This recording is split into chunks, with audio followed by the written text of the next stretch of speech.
Yeah, this is Dr. Randy Hurst. I am doing this video on the Serenity prayer.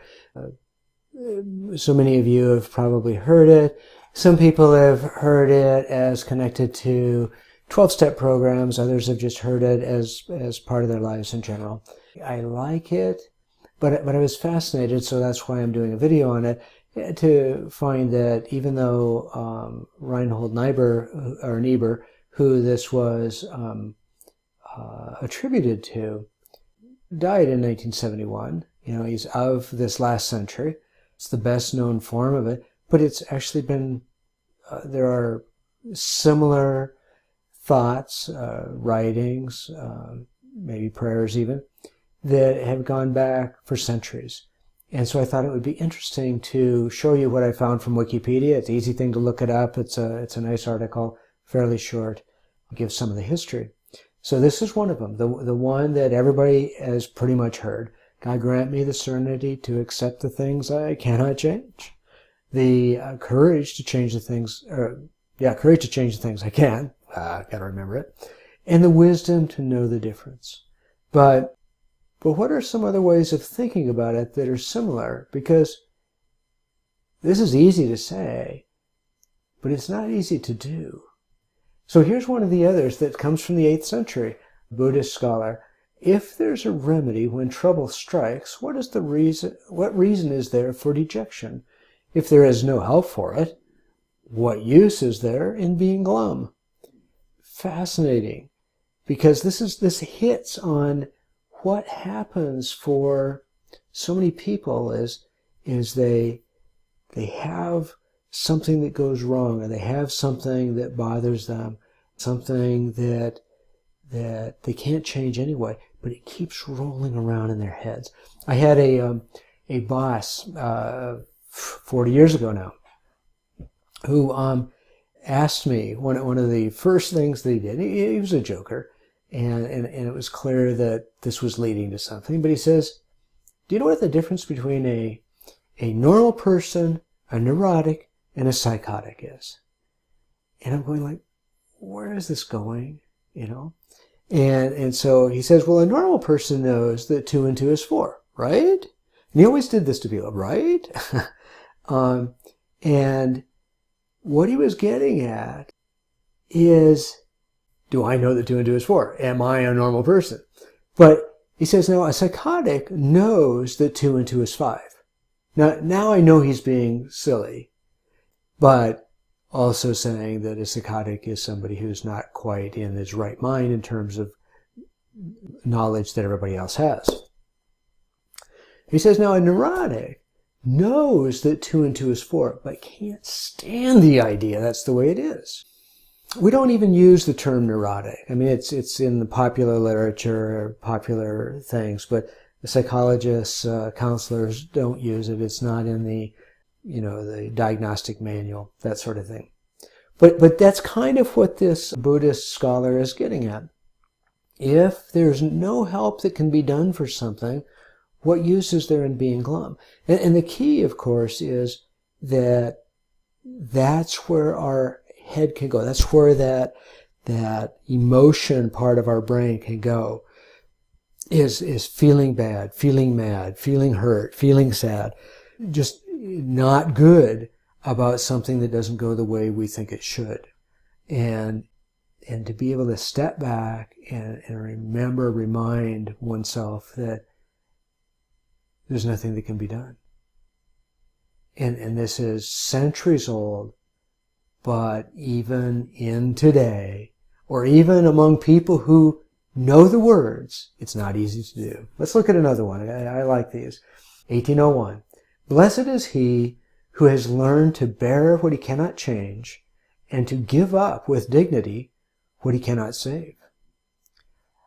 How do you do this? One has to remind themselves over and over again, because our brain will keep going back to, it should be different. What can I do? What should I have done? And to remember it's not something I can change anyway, especially the things that are in the past. We can't change what happened. We can change what we do now. We can't change what somebody else did then or what we did then, but we can look at, well, how does this inform me? What would I do now, hoping that something like that wouldn't have happened again? But again, it's so important.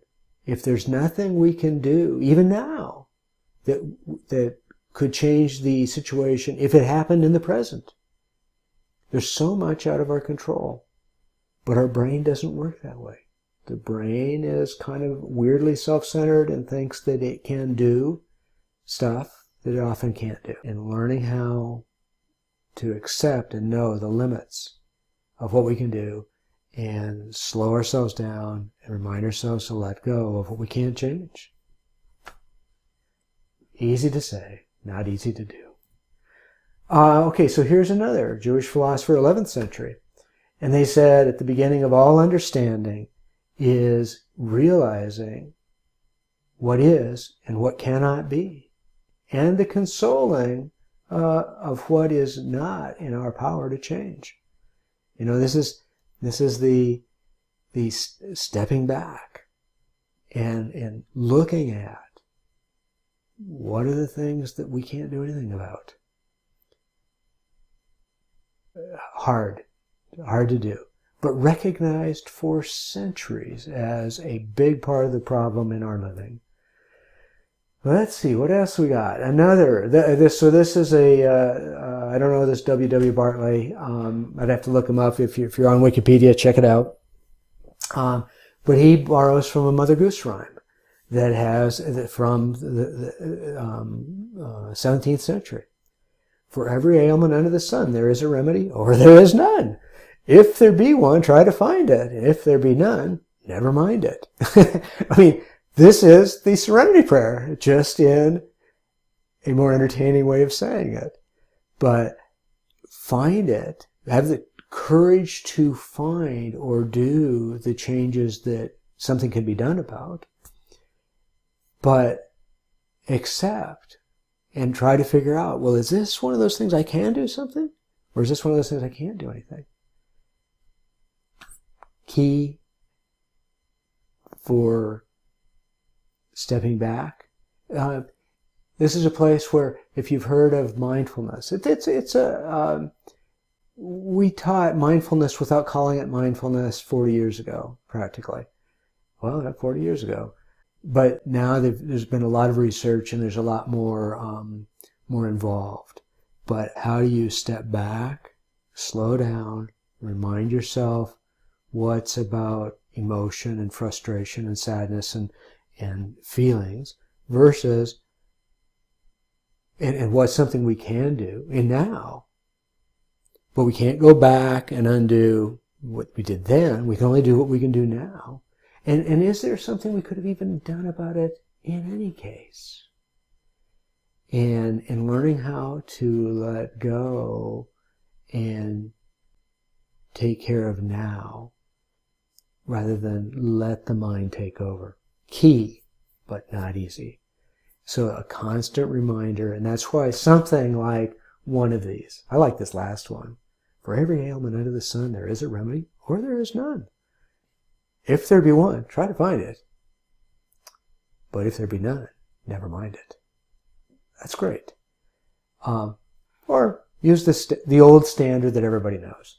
Anyhow, try to remember to use these things, especially if you are a bit haunted by things that are outside your control. One of the things that I've seen through the years are people who were in a tragic situation where somebody was hurt.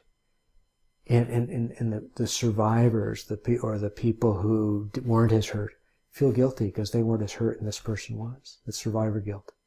Learning how to let go of what we can't do anything about. It's over, it's done. We can look at, well, what do I want to do that I wish I'd done then? What do I want to do in the now? But we can't undo that. What do I want to do that can commemorate for me that a lousy, terrible, tragic maybe thing happened, but that I want to make something better now? but I can't undo what happened then, what I did or didn't do then. Again, hard to do, but it's a great way to find meaning in the now and to change things in the now that help to let go and not be overwhelmed or controlled by these things that roll through the head that are what Bill, my old boss, referred to as neurotic. Don't like the term, but it is about not being able to stand that's the way it is. Learning how to accept what is the key. Okay, thank you. I hope this helps. Hope you like the videos. I'll be putting up more.